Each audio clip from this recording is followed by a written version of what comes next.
पर।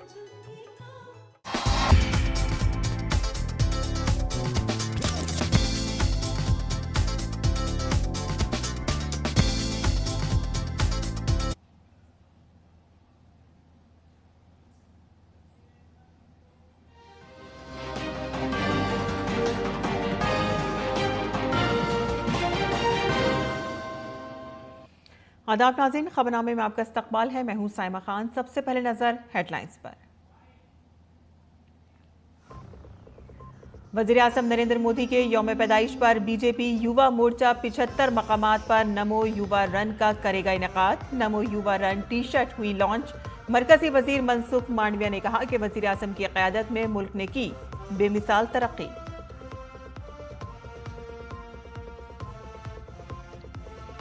नायब सदर जमहूरिया के इंतखाब से कबल बीजेपी मेंबरान पार्लियामेंट की वर्कशॉप आज से पार्लियामेंट अहाते में शुरू। वज़ीर आज़म नरेंद्र मोदी ने की शिरकत।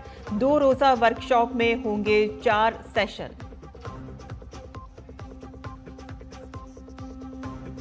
काबिले एतराज तबसरों पर हर तरफ से घिरी कांग्रेस। बिहार से मुतालिक बयान पर भड़की बीजेपी। कहा कि SIR की वजह से कांग्रेस और गांधी खानदान में मायूसी का माहौल।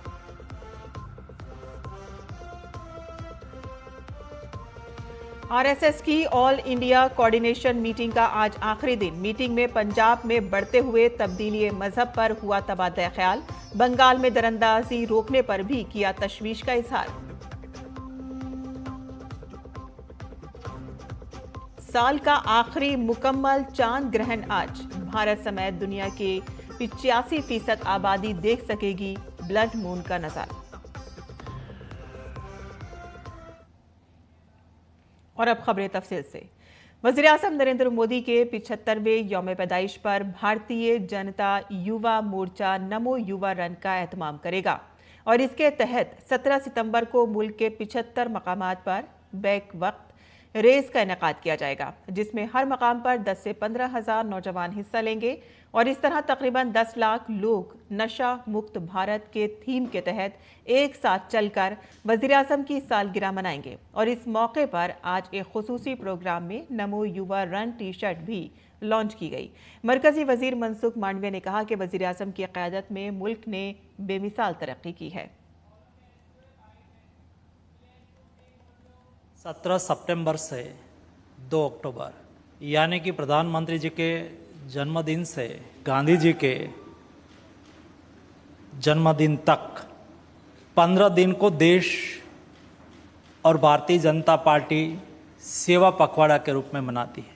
11 साल के मोदी जी के प्रधानमंत्री के कार्यकाल के रूप में मोदी जी ने बहुत कुछ देश को दिया। अपने विचारों से, अपने कार्यों से आज देश तरक्की कर रहा है, देश आगे बढ़ रहा है, नया भारत का निर्माण हो रहा है। नमो युवा रन में नौजवानों को शामिल करने पर उन्होंने कहा है कि इस प्रोग्राम का मकसद मुल्क के नौजवानों को मुल्क की सकाफत और मिट्टी से जोड़ना है। दोस्तों, ये रन के द्वारा युवा मिट्टी के साथ जुड़ेंगे, युवा संकल्प के साथ जुड़ेंगे। युवा 11 साल में मोदी जी ने देश के प्रति जो अपना कर्तव्य का निर्वहन करा है उसको याद करेंगे। विकसित भारत के संकल्प को सिद्ध करने के लिए दोस्तों तंदुरुस्त समाज हो, ये बहुत आवश्यक है। इसलिए फिट इंडिया का संदेश भी जाएगा, डी एडिक्शन का संदेश भी जाएगा, स्वदेशी का संदेश भी जाएगा। और दोस्तों, जब युवा ठानता है, युवा निकल पड़ता है, युवा संकल्प ले लेता है, तब सिद्धि आसान हो जाती है। ये आसान सिद्धि को अचीव करने के लिए एक रन का आयोजन करा गया है। रुकन पार्लियामेंट तेजस्वी सूर्या ने कहा कि इस रेस के एम्बेसडर मॉडल मिलन सुमन होंगे। उन्होंने गुज़िश्ता 10 बरस में मनशियात के इस्तेमाल के खिलाफ हुकूमती कार्रवाई के बारे में भी जानकारी दी। नशा का जो इकोसिस्टम है वो नार्को टेररिज्म को, नार्को नक्सलिज्म को क्रॉस बॉर्डर टेररिज्म को ये फंड भी करता है।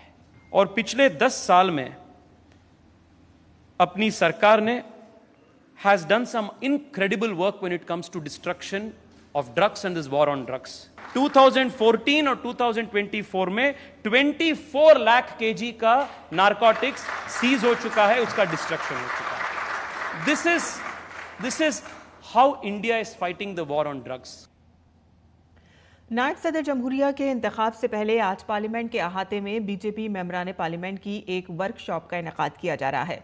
वर्कशॉप की मीटिंग में वज़ीर आज़म नरेंद्र मोदी भी मौजूद रहे। 2 रोज़ा वर्कशॉप में तकरीबन 4 सेशंस होंगे, जिनमें पार्टी की तारीख और तरक्की पर बात की जाएगी और मेंबरान पार्लियामेंट की कारकर्दगी को बढ़ाने पर काम किया जाएगा। वर्कशॉप का मकसद नायब सदर जमहूरिया के इंतखाब से कबल 100% वोटिंग के लिए अरकान पार्लियामेंट को मुनासिब तरबियत देना है।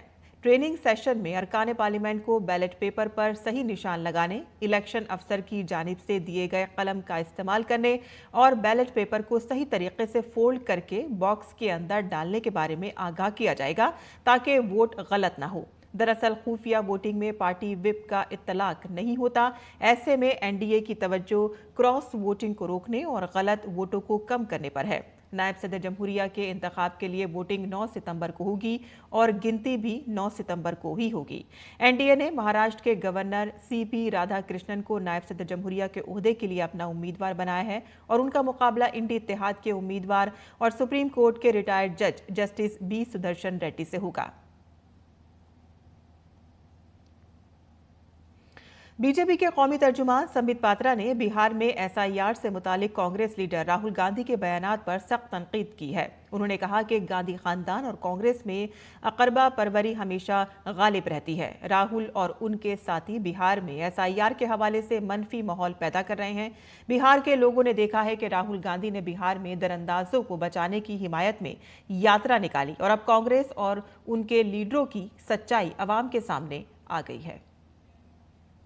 वास्तविक रूप में जो माननीय गृह मंत्री जी ने कहा है कि घुसपैठिया बचाओ आंदोलन यह विपक्ष कर रहा है, यह जो राहुल गांधी जी की एक यात्रा निकली है घुसपैठिया बचाओ यात्रा, उस यात्रा में स्वाभाविक रूप से भारतीय जनता पार्टी के कार्यकर्ताओं ने और समग्र देशवासियों ने ये माना है कि घुसपैठियों से देश को बचाना है। 15 अगस्त में प्रधानमंत्री श्री नरेंद्र मोदी ने भी कहा है। संबित पात्रा ने राहुल गांधी के साथ साथ मगरबी बंगाल की ममता हुकूमत और उनके लीडरों को गलत बयानात देने पर निशाना बनाया। संबित पात्रा ने कहा कि अदालत को बिहार के लोगों पर किए गए इश्तियाल अंगेज रिमार्क्स का नोटिस लेना चाहिए। राहुल गांधी और टीएमसी को बिहार और बिहार के अवाम पर तज़हीक आमेज रिमार्क्स के लिए माफी मांगनी चाहिए। बंगाल के मालदा के तृणमूल कांग्रेस के जिला अध्यक्ष जिनका नाम अब्दुल रहीम बख्शी है, भारतीय जनता पार्टी के विधायक को धमकाते हुए कहा है, यदि आप घुसपैठिए शब्द का प्रयोग करेंगे, यदि आप बांग्लादेशियों के खिलाफ कार्यवाही करेंगे तो आपके मुंह पे मैं तेजाब फेंकूंगा और आपके गले के अंदर तेजाब डाल दूंगा, आपकी बोलती बंद हो जाएगी। मैं बहुत ही संवेदनशीलता के साथ ये अपील करता हूं कि कलकत्ता के हाईकोर्ट का इसको सुओ मोटो कॉग्निजेंस लेना चाहिए। जोधपुर में राष्ट्रीय स्वयंसेवक संघ की अखिल भारतीय समन्वय बैठक का आज आखिरी दिन है। मालूमात देते हुए अखिल भारतीय प्रचार प्रमुख सुनील आम्बेकर ने बताया है कि मीटिंग के दौरान संघ के 7 साला प्रोग्राम, पंच परिवर्तन समेत तालीमी पॉलिसी और कबायली इलाकों में समाजी तरक्की पर तबादला ख्याल किया गया। उन्होंने कहा कि मीटिंग के दौरान पंजाब में बढ़ती हुई तब्दीली मजहब और तशवीश का इजहार किया गया और बंगाल में दरअंदाजी पर भी तशवीश का इजहार किया गया। सुनील आम्बेकर ने कहा है कि बंगाल में दरअंदाजों को रोकना बहुत ज़रूरी है और इसके साथ साथ शुमाल मशरिक में कम होती हुई अलहदगी पसंदी पर भी मीटिंग में संजीदा बातचीत की गई। पंजाब के परिस्थिति के बारे में भी अलग अलग संगठन जो वहाँ पर कार्य कर रहे हैं उन्होंने विशेष तौर पर अपने अनुभवों को वहाँ साझा किया। सभी ने वहाँ चल रहे लगातार हो रहे मतांतरण के बारे में चिंता व्यक्त की है और जिसके कारण वहाँ सामाजिक जो उपद्रव बन रहा है उसके बारे में भी उन्होंने चिंता की और साथ ही समाज के जो उपेक्षित वर्ग है या आर्थिक दृष्टि से पिछड़ा वर्ग है उसके सहायता के लिए या उनके लिए जो कार्यक्रम अलग अलग संगठन चला रहे, जैसे सेवा भारती सेवा प्रकल्प चला रहे, विद्यार्थियों में विद्यार्थी परिषद कार्य कर रहा है।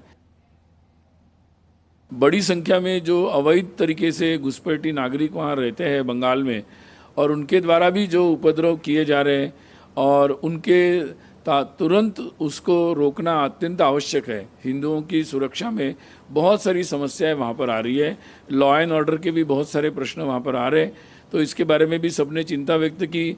सब लोगों ने ये बात के लिए विचार भी किया है कि लीगल तरीके से कई सारे कंप्लेंट्स भी फाइल की गई है। और बीजेपी लीडर अमित मालविया ने साबिक वज़ीर-ए-आज़म मनमोहन सिंह के 12 साल पुराने ट्वीट का स्क्रीनशॉट शेयर करते हुए लिखा कि 12 साल पहले हमारे मुल्क की हालत ऐसी थी कि वज़ीर-ए-आज़म के दफ्तर के सरकारी हैंडल को भी कांग्रेस की क़यादत वाली यूपीए की नाकामियों और अंदरूनी तनाज़ात को उजागर करने वाली चीज़ें पोस्ट करना पड़ती थीं। उन्होंने मज़ीद लिखा कि ज़रा सोचिए कि अगर खुद पीएमओ को ऐसे पैगामात देने पड़ते थे तो उस वक्त ज़मीनी हकीकत क्या रही होगी। तब और अब में यही फ़र्क है। आपको बताते चले कि 12 साल कबल उस वक्त के वज़ीर-ए-आज़म मनमोहन सिंह ने एक ट्वीट में लिखा था कि राहुल गांधी की क़यादत में कांग्रेस पार्टी के लिए काम करने में उन्हें खुशी होगी। हरियाणा के वज़ीर आला नायब सिंह सैनी ने सैलाब से मुतासरा रियासतों के लिए मदद का हाथ बढ़ाया है। उन्होंने कहा कि हमारे बहन भाइयों की बड़ी तादाद मुतासिर हुई है और इस सैलाब से कई घर मुतासिर हुए हैं और कई पूरे गांव मुतासिर हुए हैं। हमने सैलाब से मुतासरा लोगों की मदद के लिए एक बड़ा मंसूबा तैयार किया है और इस बार सैलाब से पंजाब को बहुत ज़्यादा नुकसान हुआ है। दुख की इस घड़ी में हम पंजाब के साथ खड़े हैं। हिमाचल प्रदेश के साथ साथ पंजाब में भी कई ख़ानदान मुतासिर हुए हैं। हमारी कोशिश है कि दोनों रियासतों को हर मुमकिन मदद फराहम की जाए और इसके लिए हमने आज 15 ट्रक पंजाब और 10 ट्रक हिमाचल प्रदेश के लिए रवाना किए हैं। पंजाब और हिमाचल के अंदर आज पंचकुला से 15 ट्रक पंजाब के लिए यहाँ से झंडी देकर के रवाना करेंगे और 10 ट्रक हिमाचल प्रदेश के लिए जाएंगे। हमने सरकार लेवल के ऊपर भी राहत पहुंचाने का काम किया है और पार्टी मजबूती से लोगों तक राहत सामग्री पहुंचाने का काम कर रही है। हर रोज हर हमारे डिस्ट्रिक्ट से पंजाब के डिस्ट्रिक्ट में जो इफेक्टेड जिला है लोगों तक हमारे हरियाणा के लोग राशन पहुंचाने का काम कर रहे हैं। बलाई इलाकों में मूसलाधार बारिश और धरोई डैम से छोड़े जाने वाले पानी की वजह से गुजरात में दरियाए साबरमती में शदीद सैलाब आ गया है और इस सैलाब का असर खेड़ ब्रह्मा से लेकर खेड़ा तक नजर आ रहा है, जहां दरिया के शदीद शक्ल इख्तियार कर ली है। साबरमती का पानी कई गांव और खेतों में दाखिल हो गया है।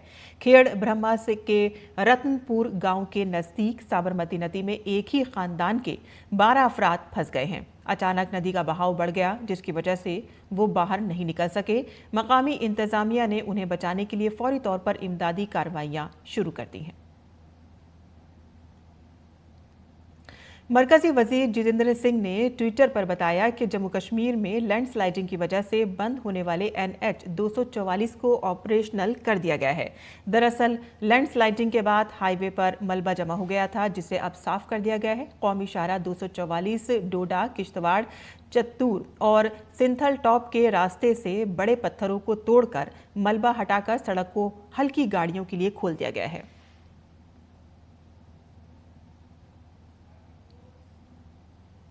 तवील अरसे से नकल मकानी का शिकार बिहार के मजदूरों को प्रदेश में कई परेशानियों का सामना करना पड़ा। बदलते वक्त के साथ आज बिहार भी बदल रहा है। बिहार की सरजमीन पर बड़ी बड़ी सनतें खोलने लगी हैं और इसलिए जो लोग काम की तलाश में प्रदेश गए थे वो वापस आ रहे हैं। उन्हें अपने घर माशरे में अपनी पसंद का काम और मनपसंद मुआवजा मिल रहा है। माहिरीन इसे रिवर्स माइग्रेशन करार दे रहे हैं। हमारे नामानिगार कुमार आलोक ने इस बात का जायजा लिया कि मुजफ्फरपुर में रिवर्स माइग्रेशन की वजह से बिहार की तस्वीर किस तरह से बदल रही है।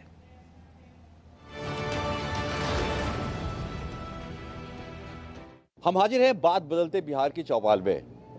यहाँ पर हम विक्टोरियस जो टेक्सटाइल कंपनी है उसके जो वर्कर्स हैं यहाँ पर वो यहाँ पर हाजिर हैं और हम इनसे बात करेंगे कि जब वे बाहर काम कर रहे थे और बाहर काम करने के बाद जब बिहार में उद्योग धंधे लगने शुरू हुए तो ये लोग वहाँ से लौट करके अपने घर में इनको काम मिला और एक रिवर्स माइग्रेशन जो शब्द यहाँ से निकला है। तो आइए हम बात करते हैं उन्हीं लोगों से। सबसे पहले हम आपसे जानना चाहेंगे कि आप बाहर कहाँ थे पहले? तमिलनाडु में किस तरह काम करते थे आप? एक्सपोर्ट कंपनी में काम करते थे। किन किन परेशानियों का सामना करना पड़ा था आपको? लैंग्वेज, खाना, आने जाने के लिए बहुत सारा प्रॉब्लम था। यहाँ अपना घर पे खुल गया तो अच्छा लग रहा है। जब आप पलायन में थे तो ऐसा कोई वाकया था आपके पास कि बहुत कुछ ऐसा घर में घटित हो गया या शादी किसी भाई की हो, बहन की हो, या और आप चाह करके भी नहीं आ सके? जी, मेरे घर बगल में था, एक दादी लगती थी, वो मर गई। मेरे पास फ़ोन गया, चाहता था कि वहाँ पे रहूँगा तो जा सकता हूँ, लेकिन नहीं आ पाया। 3 दिन का रास्ता है, इसीलिए नहीं आ पाया। इंटरेस्टिंग फैक्ट है कि अब एक इंटरेस्टिंग जोड़े से आपको मिलवा रहा हूँ। ये आपका नाम क्या हुआ? मनीष कुमार। और आपका नाम क्या है? मंगा देवी। ये साउथ इंडियन है और ये बिहार के रहने वाले हैं और ये पति पत्नी है।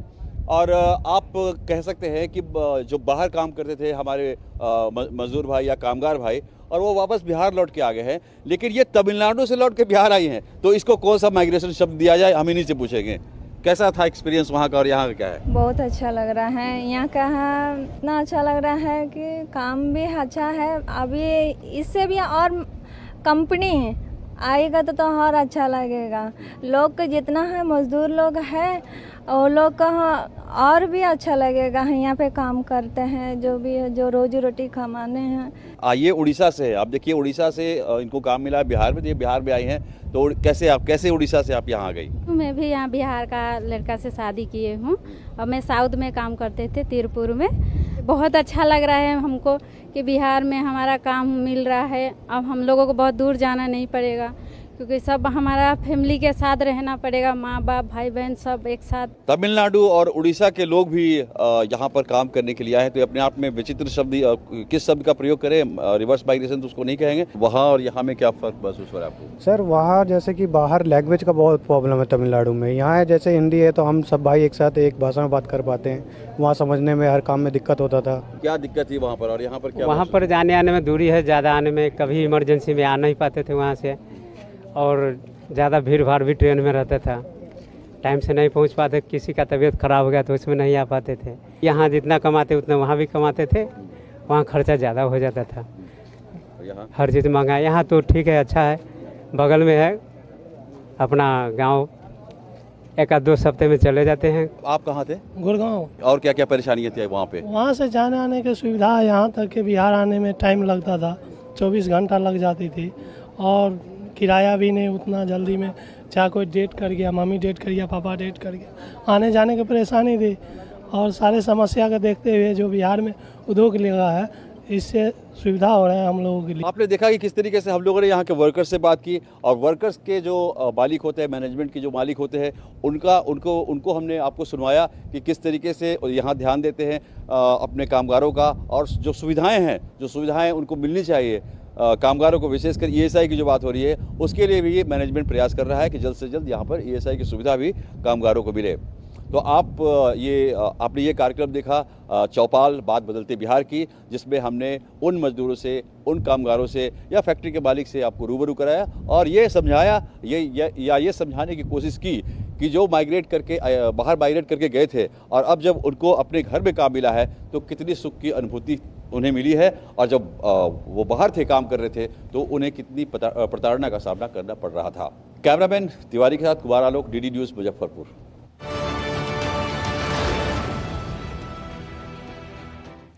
और आज साल का दूसरा और आखिरी चांद ग्रहण होगा। ये चांद ग्रहण रात 9:58 पर शुरू होकर रात 1:26 तक जारी रहेगा, और इसके मुताबिक भारत में चांद ग्रहण तकरीबन 3 घंटे 28 मिनट तक होगा, और इसे मुकम्मल चांद ग्रहण बताया जा रहा है। आज का चांद ग्रहण Europe, Asia, Australia, New Zealand, America, Fiji और एंटार्क्टिका के कुछ हिस्सों में भी नजर आएगा। भारतीय रेलवे की तारीख में एक सुनहरी बाब का इजाफा हुआ है। बाईरबी साइरंग का नया रेल मंसूबा मुकम्मल हो चुका है। मिजोरम की राजधानी आइजोल आज़ादी के 78 साल बाद रेलवे नेटवर्क से मुंसलिक हो गया है। पेश है मिजोरम से हमारे नुमाइंदे श्रेयास द्विवेदी की ये खास रिपोर्ट। मिजोरम की राजधानी आइजोल पहली बार भारतीय रेल नेटवर्क से जुड़ गई है। 51 किलोमीटर लंबी बाईरबी साइरंग रेल परियोजना केवल इंजीनियरिंग का अद्भुत नमूना ही नहीं, बल्कि यह पहाड़ी राज्य को देश की मुख्य धारा से और मजबूती से जोड़ने वाली जीवन रेखा है। आज़ादी के 78 साल बाद मिजोरम को हिंदुस्तानी रेलवे नेटवर्क से जोड़ने का ख्वाब पूरा हो गया है। 51 किलोमीटर तवील बाईरबी साइरंग रेल प्रोजेक्ट अब तैयार है। 2014 में वजीर आजम नरेंद्र मोदी के जरिए पेश करदा विजन को नॉर्थ ईस्ट फ्रंटियर रेलवे ने मुश्किल चैलेंजों के बावजूद हकीकत में बदल दिया है। बार बार बारिशों और लैंडस्लाइडिंग जैसे चैलेंजों के बावजूद इसे महफूज और पायदार बनाने के लिए जदीद तरीन टेक्नोलॉजी का इस्तेमाल किया गया है। तमाम सुरंगों में ब्लास्ट फ्री ट्रैक्स हैं और दीवार पर पेंटिंग्स मिजोरम की सकाफत की अक्कासी करती हैं।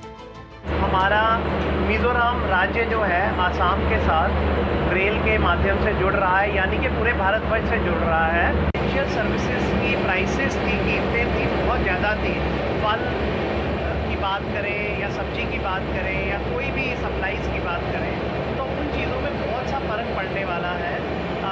ये रेल के आने से गुड्स एंड सर्विसेज में ड्रास्टिक चेंज आएगा और उससे हटकर पर्यटन को बहुत बड़ा बढ़ावा मिलेगा। इस रेलवे लाइन की सबसे बड़ी खुसूसियत 104 मीटर ऊंचा रेल पुल है, जो दिल्ली के कुतुब मीनार से ऊंचा है। अब बाईरबी से आइजोल का सफर का वक्त 6 से 7 घंटे कम होकर सिर्फ 1 से 1.5 घंटे ही रह जाएगा। इससे तालीम, सेहत और तिजारत को भी काफी फायदा मिलेगा, साथ ही सियाहत भी बढ़ेगी।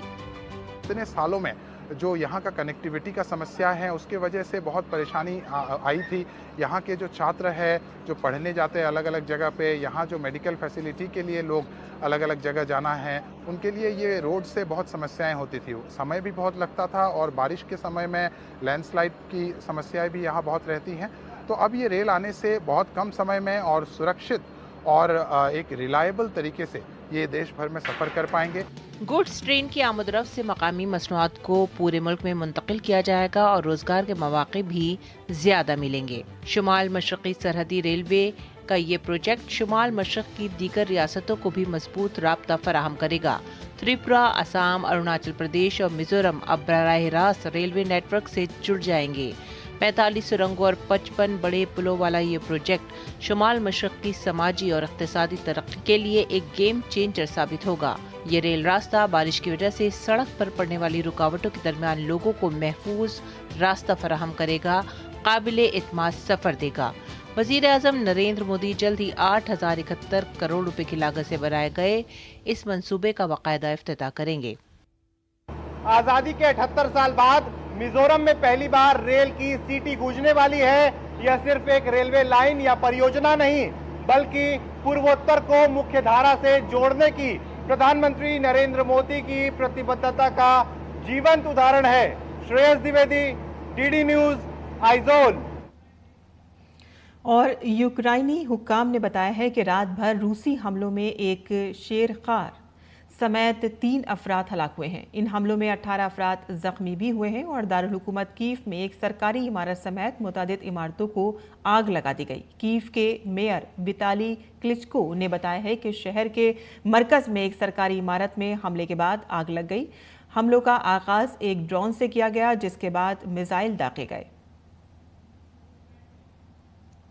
और खेल की खबरों में भारतीय मर्दों की कंपाउंड तीरंदाजी टीम ने तारीख रकम की है। भारतीय टीम ने कोरिया के क्वांगझू में खेली जा रही वर्ल्ड आर्चरी चैंपियनशिप 2025 में इतवार को कंपाउंड मर्दों की टीम इवेंट में फ्रांस को शिकस्त देकर पहली बार सोने का तमगा जीता। ऋषभ यादव, अमन सैनी और प्रथमेश फूगे की भारतीय टीम ने फाइनल में शानदार कारकर्दगी का मुजाहिरा किया।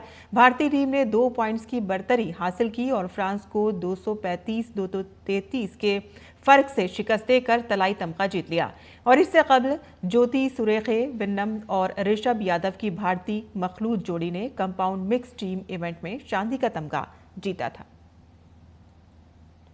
और इसी के साथ ही हमारा खबरनामा यहीं ख़त्म होता है। हमारी पूरी टीम को इजाज़त दें। आदाब।